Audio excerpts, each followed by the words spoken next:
বিগত 15-16 বৎসরে সেই জালেম মাফিয়া ফ্যাসিস্ট হাসিনা দেশ ছেড়ে পালাতে বাধ্য হয়েছে।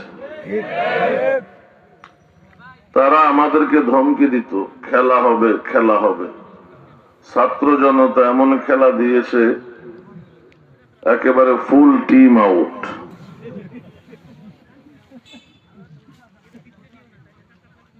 হাসিনার পলায়নে যেরকম খুশি হওয়ার কথা আপনাদের মধ্যে সেটা লক্ষ্য করা যাচ্ছে। আপনার খুশি না বেজার? আবার ফিরে আসতো? আর আসতে পারবে না। পৃথিবীর ইতিহাসে যারা জনগণের আন্দোলনে দেশ ছেড়ে পালিয়েছে এরা আর দেশে ফিরে আসতে পারে নাই। অতএব হাসিনার জন্য মায়া কান্না করে লাভ নাই, সে আর আসতে পারবে না। প্রথমে চেষ্টা করেছিল হিন্দু লীগ দিয়া, রিক্সা লীগ দিয়া, আনসার লীগ দিয়া, কথা বলেন না, সাদ লীগ দিয়া, সর্বশেষ ইসকন লীগ দিয়া, সব বন্ডল হয়ে গেছে, পারে নাই দাঁড়াতে। অতএব মায়া কান্না করে কোনো লাভ নাই। যে ভয়ে পালায় তার ফিরে আসার সাহস থাকে না। আর যদি আপনাদের মহাব্বতে হাসিনা আসতেও চায়, জামাই আসতে দিত না। কি একটা কথা আমি ভুল বলছি? তারাই বলতো বাংলাদেশ আর ভারত স্বামী স্ত্রীর সম্পর্ক। বাংলাদেশ আর ভারত যদি স্বামী স্ত্রীর সম্পর্ক হয় তাহলে স্বামীকে স্ত্রীকে।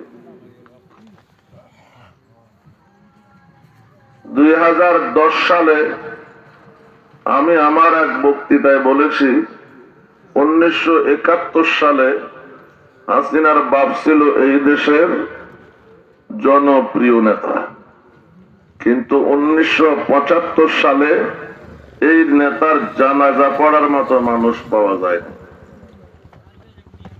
হাসিনাকে বলেছি তুমি তোমার বাবা থেকে শিক্ষা নাও, ইসলাম বিরোধী ধর্ম বিরোধী কর্মকাণ্ড থেকে ফিরে আসো, না হয় তোমাকে দাফন করার মতো মানুষ পাওয়া যাবে না।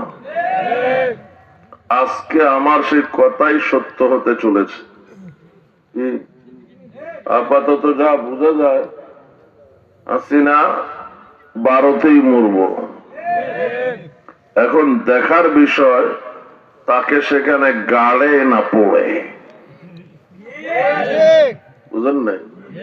কারণ হাসিনার চরিত্র দুই দিকেই আছে। সে মক্কা মদিনায় গিয়া পট্টিও বাঁধত, আবার দিল্লিতে গিয়া তিলকও মারত। তাহলে সেখানে তারা ফুটতেও পারে, গাঁটতেও পারে। কথা বলেন ঠিক না বেঠিক? বলতে পারেন হুজুর মাদ্রাসার মাহফিল কোরআন হাদিসের কথা বলবেন, হাসিনা দিয়ে শুরু করলেন কেন? হাসিনার ওয়াজই কোরআন হাদিসের ওয়াজ। বলেন কোরআনে আবু জাহিল আবু লাহাবের কথা আছে না নাই? নমরুদ ফেরাউনের কথা আছে না নাই? হাসিনা এদের চেয়েও যোগ্য। এদের ওয়াজ যেমন কোরআন হাদিসের ওয়াজ, হাসিনার কথাও কোরআন হাদিসের ওয়াজ।